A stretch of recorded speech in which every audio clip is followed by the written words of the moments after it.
Good morning, good afternoon, good evening. Welcome to Raven's Readings. I do readings twice a week from various classics.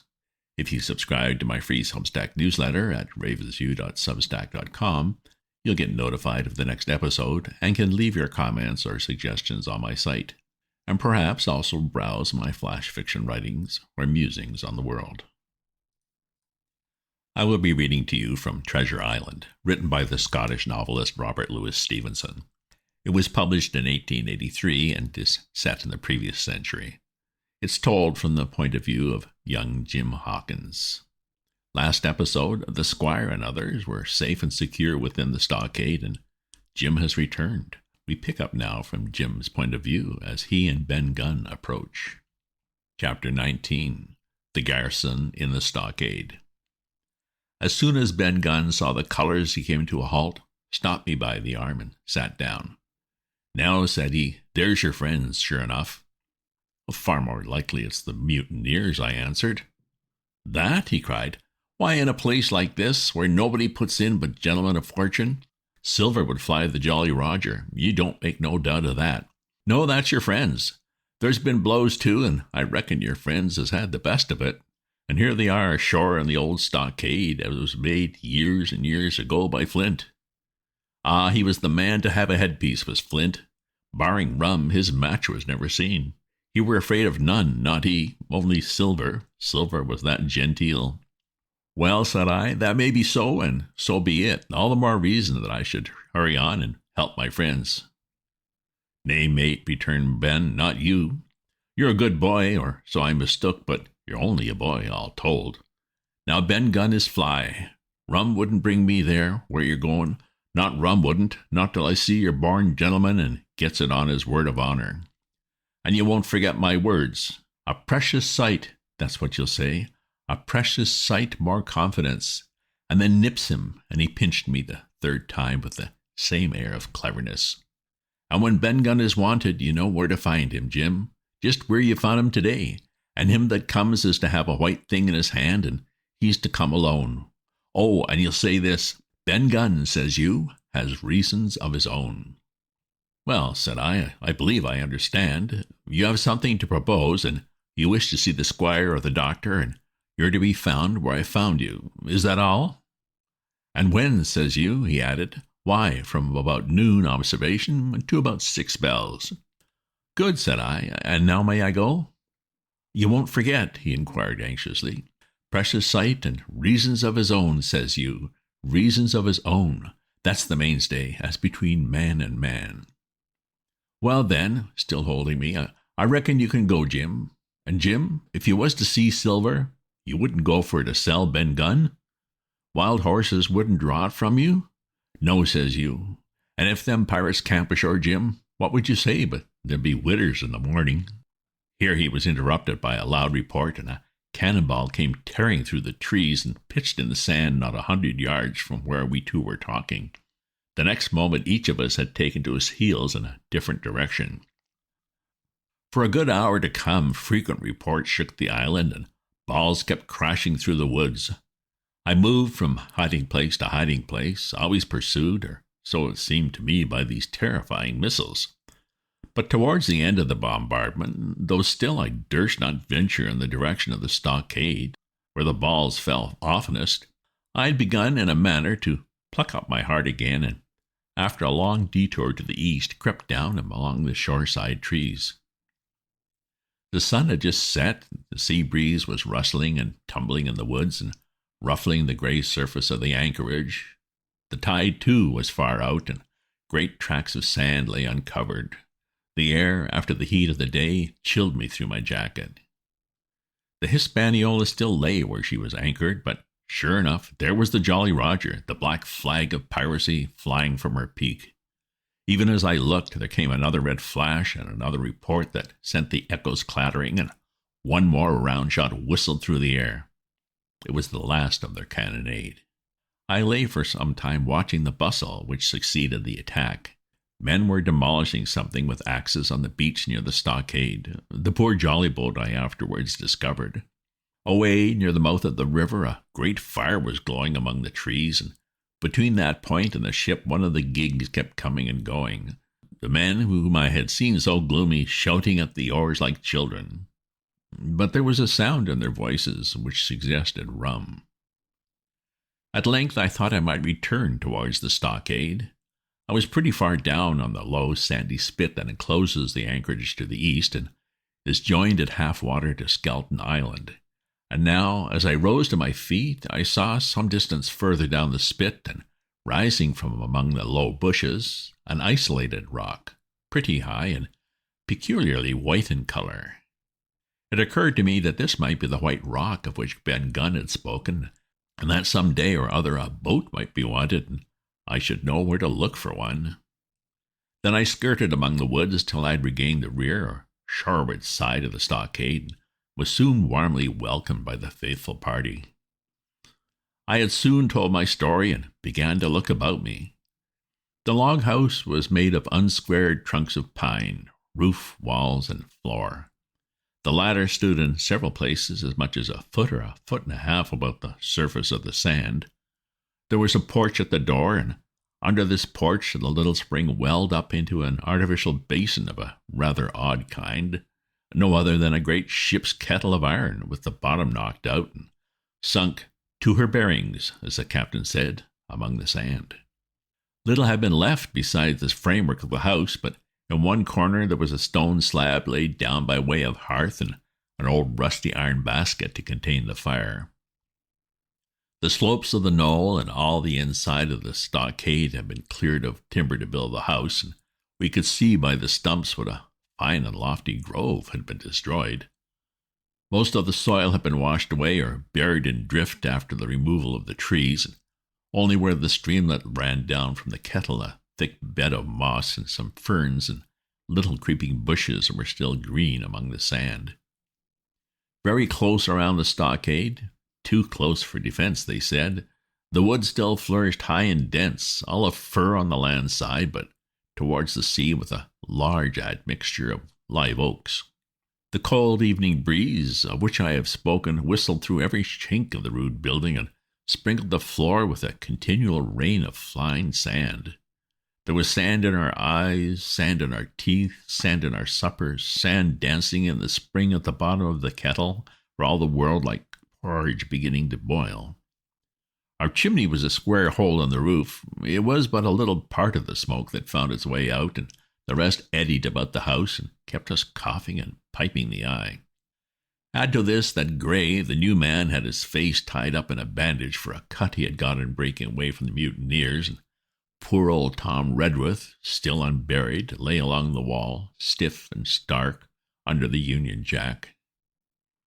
If we had been allowed to sit idle, we should all have fallen in the blues, but Captain Smollett was never the man for that. All hands were called up before him, and he divided us into watches. The doctor and Gray and I for one, the squire, Hunter, and Joyce upon the other. Tired though we all were, 2 were sent for firewood, 2 more were set to dig a grave for Redruth, the doctor named Cook. I was put sentry at the door, and the captain himself went from one to another, keeping up our spirits and lending a hand whenever it was wanted.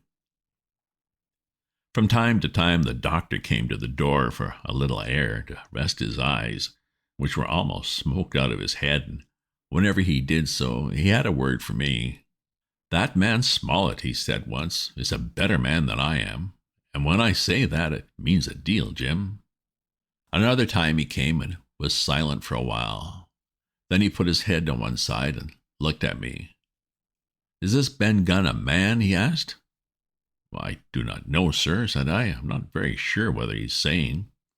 "If there's any doubt about the matter, he is," returned the doctor. "A man who has been 3 years biting his nails on a desert island, Jim, can't expect to appear as sane as you or me. It doesn't lie in human nature. Was it cheese you said he had a fancy for?" "Yes, sir, cheese," I answered. "Well, Jim," says he, "just see the good that comes out of being dainty in your food. You've seen my snuff box, haven't you? And you never saw me take snuff. The reason being that in my snuff box I carry a piece of Parmesan cheese, a cheese made in Italy, very nutritious. Well, that's for Ben Gunn." Before supper was eaten, we buried old Tom in the sand and stood around him for a while bareheaded in the breeze. A good deal of firewood had been got in, but not enough for the captain's fancy, and he shook his head over it and told us we must get back to this tomorrow, rather livelier. Then, when we had eaten our pork and each had had a good stiff glass of brandy grog, the three chiefs got together in a corner to discuss our prospects. It appears they were at their wits' end what to do, the stores being so low that we must have been starved to surrender long before help came. But our best hope, it was decided, was to kill off the buccaneers until they either hauled down their flag or ran away with the Hispaniola. From 19, they were already reduced to 15. 2 others were wounded, and one at least, the man shot beside the gun, severely wounded if he were not dead. Every time we had a crack at them, we were to take it, saving our lives with the extremest care. And besides that, we had 2 able allies, rum and the climate. As for the first, though we were about half a mile away, we could hear them roaring and singing late into the night. And as for the second, the doctor staked his wig that camped where they were in a marsh, and unprovided with remedies, half of them would be on their backs before a week. So, he added, if we are not all shot down first, they'll be glad to be packing in the schooner. It's always a ship, and they can get to buccaneering again, I suppose. First ship I ever lost, said Captain Smollett. I was dead tired, as you may fancy, and when I got to sleep, it was not till after a great deal of tossing, I slept like a log of wood. The rest had long been up, and had already breakfasted, and increased the pile of firewood by about half as much again, when I was awakened by a bustle and a sound of voices. Flag of truce, I heard someone say, and then immediately after, with a cry of surprise, Silver himself. And at that, up I jumped, and rubbing my eyes, ran to a loophole in the wall. End of chapter. Chapter 20. Silver's Embassy. Sure enough, there were 2 men just outside the stockade, one of them waving a white cloth, the other no less a person than Silver himself, standing placidly by. It was still quite early, and the coldest morning that I think I was ever abroad in, a chill that pierced into the marrow. The sky was bright and cloudless overhead, and the tops of the trees shone rosily in the sun. But where Silver stood with his lieutenant, all was still in shadow, and they waded knee-deep in a low white vapor that had crawled during the night out of the morass. The chill and the vapor taken together told a poor tale of the island. It was plainly a damp, feverish, unhealthy spot. "Keep indoors, men," said the captain. 10 to 1, this is a trick. Then he hailed the buccaneer. "Who goes? Stand or we fire." "Flag of truce," cried Silver. The captain was in the porch, keeping himself carefully out of the way of a treacherous shot, should any be intended. He turned and spoke to us. "Doctor's watch on the lookout. Dr. Livesey take the north side, if you please. Jim the east, Gray west. The watch below, all hands to load muskets. Lively, men, and be careful." And then he turned again to the mutineers. "And what do you want with your flag of truce?" he cried. This time it was the other man who replied. "Captain Silver, sir, to come on board and make terms," he shouted. "Captain Silver? Don't know him. Who's he?" cried the captain. And we could hear him adding to himself, "Captain, is it? My heart, and here's a promotion." Long John answered for himself, "Me, sir. These poor lads have chosen me captain after your desertion, sir," laying a particular emphasis upon the word desertion. "We're willing to submit, if we can come to terms, and no bones about it. All I ask is your word, Captain Smollett, to let me safe and sound out of this here stockade, and 1 minute to get out a shot before a gun is fired." "My man," said Captain Smollett, "I have not the slightest desire to talk to you. If you wish to talk to me, you can come, that's all. If there's any treachery, it'll be on your side, and the Lord help you." "That's enough, Captain," shouted Long John cheerily. "A word from you's enough. I know a gentleman. You may lay to that." We could see the man who carried the flag of truce attempting to hold Silver back. Nor was that wonderful, seeing how cavalier had been the captain's answer. But Silver laughed at him aloud and slapped him on the back as if the idea of alarm had been absurd. Then he advanced to the stockade, threw over his crutch, got a leg up, and with great vigor and skill succeeded in surmounting the fence and dropping safely to the other side. I will confess that I was far too much taken up with what was going on to be of the slightest use as sentry. Indeed, I had already deserted my eastern loophole and crept up behind the captain, who had now seated himself on the threshold, with his elbows on his knees, and his head in his hands, and his eyes fixed on the water as it bubbled out of the old iron kettle in the sand. He was whistling, "Come Lads and Lassies." Silver had terrible hard work getting up the knoll. What with the steepness of the incline and the thick tree stumps and the soft sand, he and his crutch were as helpless as a ship in stays. But he stuck to it like a man in silence, and at last arrived before the captain, whom he saluted in the handsomest style. He was tricked out in his best. An immense blue coat, thick with brass buttons, hung as low as his knees, and a fine laced hat was set on the back of his head. "Here you are, my man," said the captain, raising his head. "You had better sit down." "You ain't a-going to let me inside, Captain?" complained Long John. "It's a main cold morning, to be sure, sir, to sit outside upon the sand." "Why, Silver," said the captain, "if you had been pleased to be an honest man, you might have been sitting in your galley. It's your own doing. You're either my ship's cook, and then you're treated handsome, or Captain Silver, a common mutineer and pirate, and then you can go hang."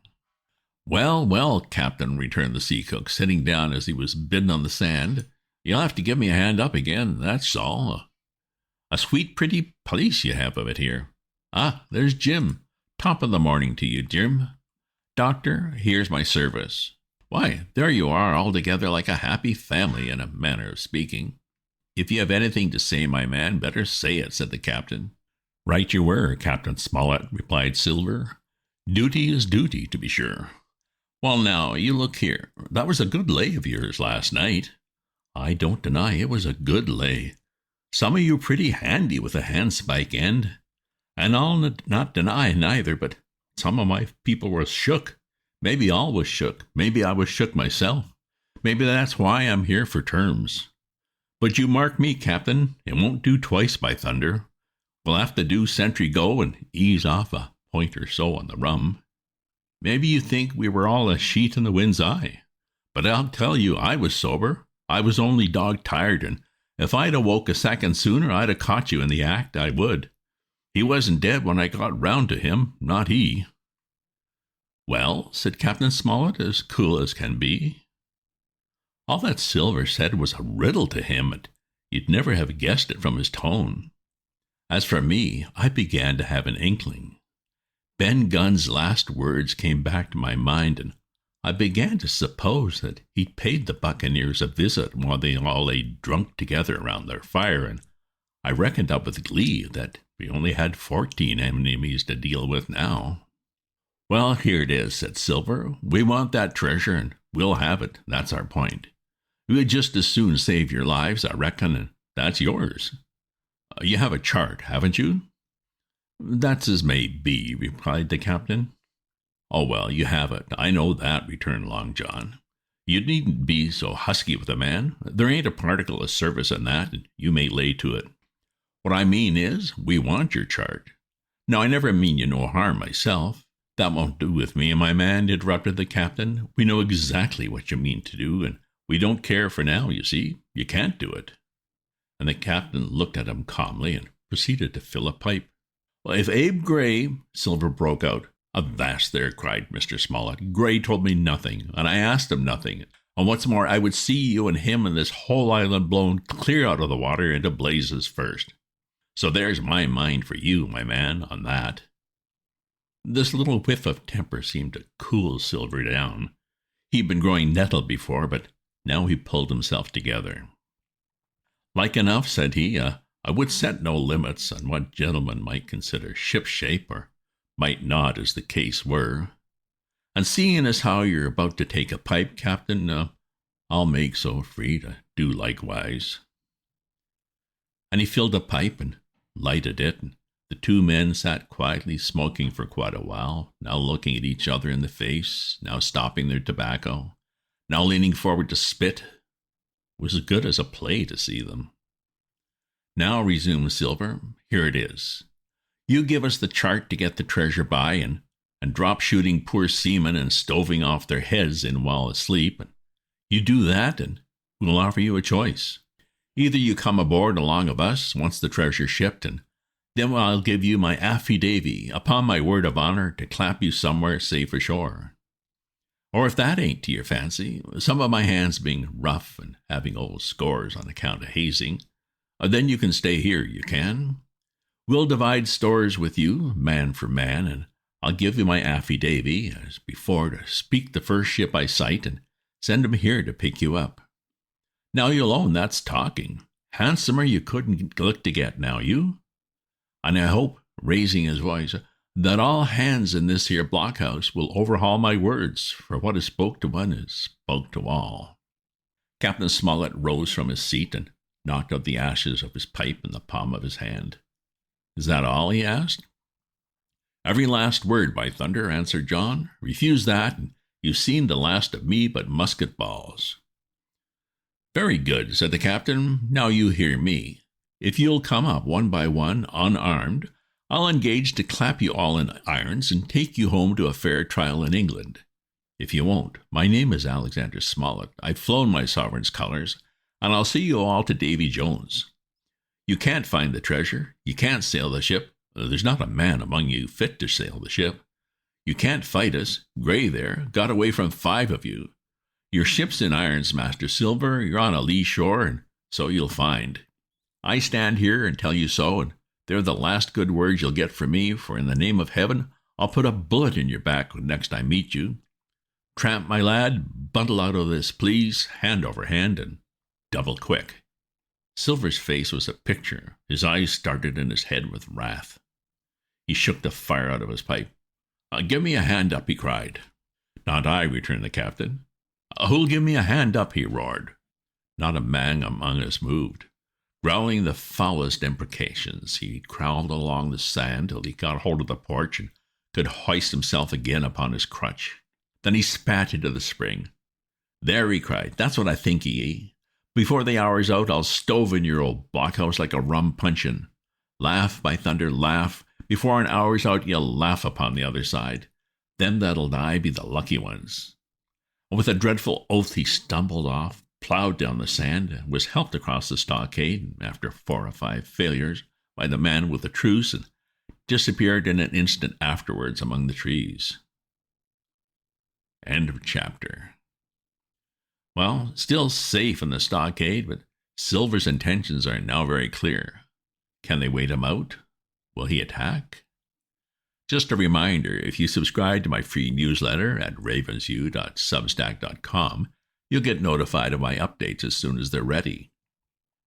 If you enjoyed this reading or have other classics you'd like to hear, leave me a comment. Check out my other posts on my Substack, and remember to share this with your friends. Ta-ta for now.